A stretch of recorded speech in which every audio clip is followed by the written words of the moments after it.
Сүйүн мырза, кайсы жердебиз азыр? Салам алейкум. Азыр биз Киев шаарынын Чабаны деген жериндебиз. Мааниси эмне? Чабан деген биздин жанакы чабандай эле. Украин тилинде дагы чабан ошону билдирет. Негизи бир турбайбыз сөзүндө. Окшош сөздөр аябай көп негизиненчи. Ушундай окшош сөздөр көп. Чабан дегени чабан, килем дегени килем, түтүн дегени тамеки деген сыяктуучу. Түрк тилиндеги сөздөр аябай көп. Сөзүңүздү таанышып кетсеңиз, кайдан болосуз?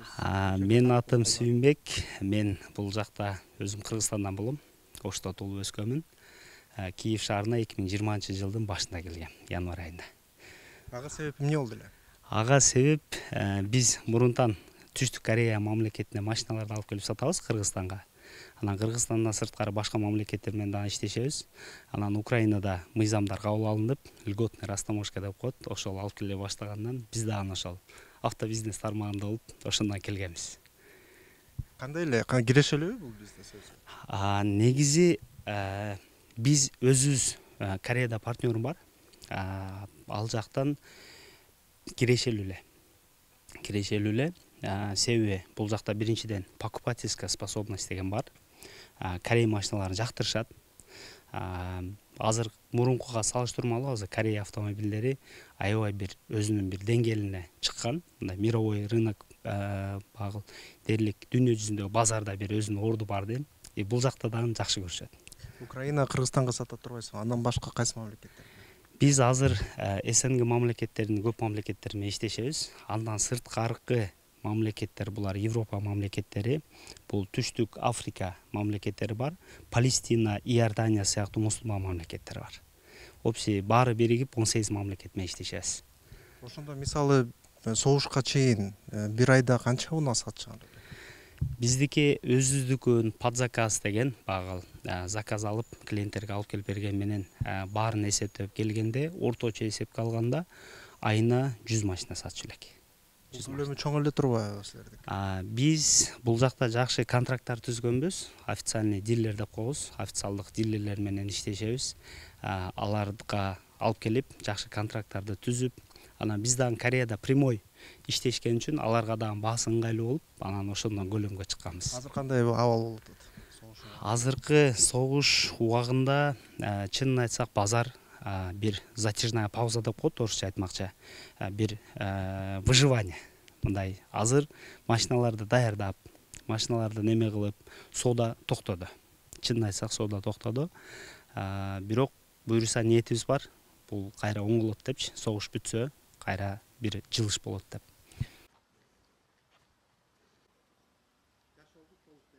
Моделибиз Kia K5 болуп эсептелинет. Түштүк Кореяда бул люкс класс эмес, бул багыл бюджетный вариантка кирет.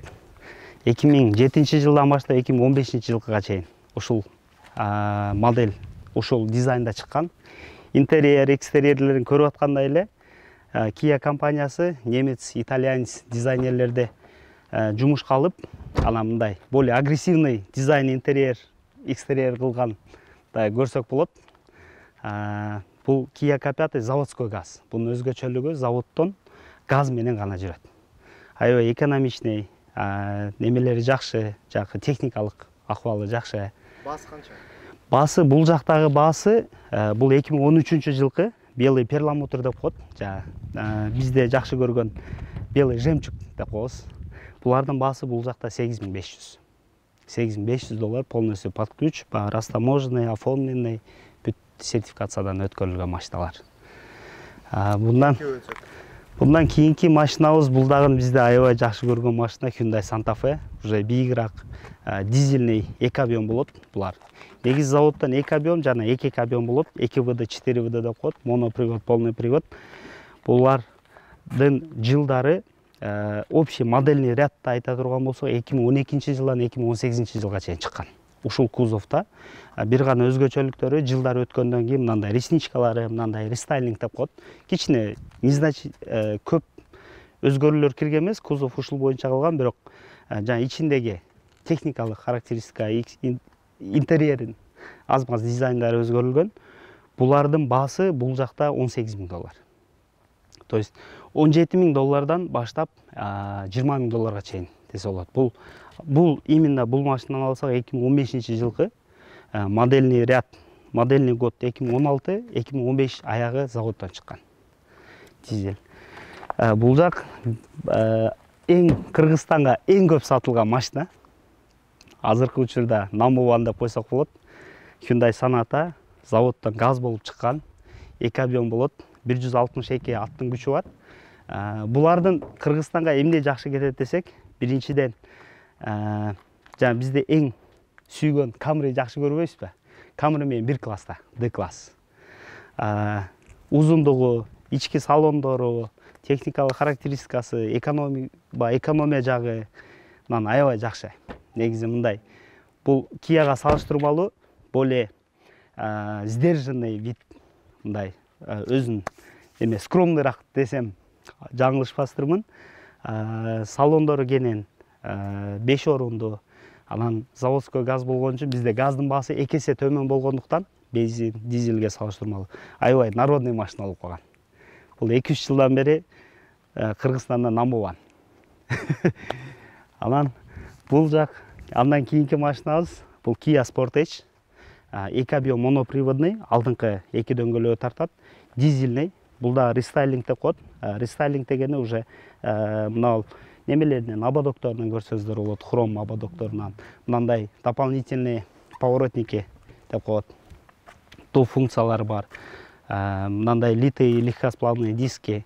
Ошол бунун дагы Kia'нын Sportage'ден именно дизайнерин Германиядан алышкан Kia'лар. Анан ошондон кийин Kia Sportage дүйнө жүзүндө азыр эң көп көлөмдө сатылган кроссовер. Эң көп. Дүйнө жүзүндө 6 заводдон чыгат негизи. Бул Түштүк Кореяда эле эмес, Америка, Словакия, Корея, Европа көп 6 баарын алып келгенде дүйнө жүзүндө 6 заводдон чыгат. Именно ушул модель. Bundan kийинки модель биз Кореяда негизи корейский эмес машиналардан негизи көп. Жанагы Mercedes, Toyota, Audi, Volkswagen деген сыяктуучу. Анан бул жок, булар привозной. Германиядан жасалат, заводдон. Атайын корейский рынокко жасалат. Анын өзгөчөлүгү эмне десе, Кореядагы мамлекеттик бажы төлөмдөр на импортный товар машинага кымбат болгондуктан полный комплектация болот. Жакшы жагы. Полный комплектация деген баа панорамный крышасы болот, адаптивный круиз контроль деген болот, автопилот, мындай жакшы комплектация болот. Бул машина 2013-жылкы чыгарылган. Пошилдүү деп коет, заводдон чыкканы 2012, Кореядан келген. Бул жакта дагы аябай жакшы көрүшөт, негизи немис машиналарда. Анан корейский эле эмес, мындай корейский эмес дагы импортный машиналарды алып келебиз. Эми айтып кетсеңиз, ошо Украинада бизнес жасаш кандай? Оңойбу, оорбу, өзгөчөлүктөрү эмне ошол? Эгерде плюс жана минустарын айта турган болсом, эң чоң плюс биринчиден биздин тилибиз. Биз орус тилин билген үчүн бул жактагы бизнесмен, досторубуз, партнерлорубуз, клиенттерибиз, бажы кызматы, салык кызматы орус тилинде бири-бирибизди түшүндүрө алабыз. Экинчиден бул жакта мыйзамдарды бүт караштырып, именно автобизнес, автоимпорт боюнча бизге ыңгайлуу кылып берген. То есть бизге эле эмес, негизги ушул катмарга машина автобизнес менен заниматься эткенчи. Себеби булардын максаты өздөрүндө собственный производство чыкпаган үчүн, жеңил машина чыгарган заводдор болбогон үчүн Грузиянын опытын алып, Эстония, Литванын опытын алып, бир автохаб болобуз деген максатта азыр жумуштар кетип атат. Сиз өзүңүз ошол согушка кабылдаңыз. Эмне болду ошол учурда айтып берсеңиз? Согуш учуру башталган учурдан баштасам, биз кадимкидей эле жумуш орунда жумушка барып, 24 күнү эртең менен таңкы маал саат 5ке жакын башталган. Анда деле ишенген эмеспиз, түшүнгөн эмеспиз. Мындай бир шоковый состояние, коркуу сезими, мындай бир өзүбүздүн жаныбызга бир неме коркуу, биринчиден мен ойлойм коркунуч сезим болду депчи. Себеби акыркы күнгө чейин ишенбеген аракет кылдык. Акыркы күнгө чейин кантип эле булар бири-бирин братский народу деп мындай согуш болуп кетерине ишенбедик, ишене албадык. Анан эмне кылдыңыз? Андан кийинки учурда биз өзүнүн машиналарды более безопасный, более туруктуу жерге жайгаштырып, анан биздин колубузда иштеген жигиттер бар, семейный үй бүлөлүү жаш балдар бар. Анан ошолорду алып Польша мамлекетине чыктык. Польша мамлекетине чыгып, Польшада биздин немелер, достор, агаларыбыз күтүп алышып, үйлөрүнө жайгаштырып, курсагыбызды тойгузуп, карап, мындай чоң жардам берип, эмоциональный стресс деп коет, ошол стресстерди кичине эме кылып, анан Польша мамлекетинде болуп турдук. Ал эми кайра ошол Киевке кайтып келгендин себеби эмне болду сиз үчүн? Мен биринчиден ойлойм, уже азыр Киевде уже более безопасный болуп калды. Мен өзүм келгениме 2 жумадан ашып калды. Анан балдарды алып келип, бирден экиден алып келдик, бирок үй бүлөбүздү алып келгенге азыр кооптуу болуп аткан сезилип атат. Ошондуктан өзүбүз болуп турсак, эркек бала менен всегда наготове. Дайыма даяр болгон аракет кылып атабыз. Кийим кечегибиз, турмуш тиричилигибиз мындай бир неме кылгангач, дагы бир келгенибиздин себеби уже партнерлорубуз чала баштады. Кайсы жактасыңар, эмнесиңер, уже более-менее нормализоваться этип келатат. Келе бергиле, келип кайра жумушту улантсак болот дегенден кайтып келдик. Келечекте Украинада ишмердүүлүктү улантайын деген пландар барбы? Негизи буйруса келечекте бул жакта аябай чоң пландарыбыз бар. Бул пландарды алсак, бир гана автобизнес эмес.